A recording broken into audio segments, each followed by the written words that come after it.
So ito po yung kanilang treatment o water treatment, timplahan ng chemicals dito sa Al Shafi greenhouses. So ito po. So, ganito siya. So ito mga fertilizer na to, didiretso na po doon sa every greenhouses. So yan. So maganda siya. So ito po.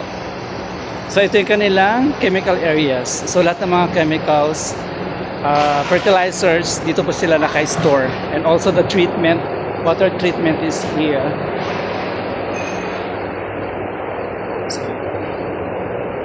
So maayos, ang ganda. Ito po. Ito ang kanilang water treatment dito. So ayan. Ayan. So lahat ho yan is naka-computerize na. Kaya walang kahirap-hirap yung technical dito. Ayan. So yan siya.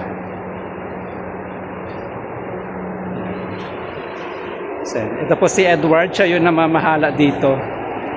Siya yung technical dito. Siya yung nag-fertilize dito sa loob ng greenhouses dito sa Al Shafi.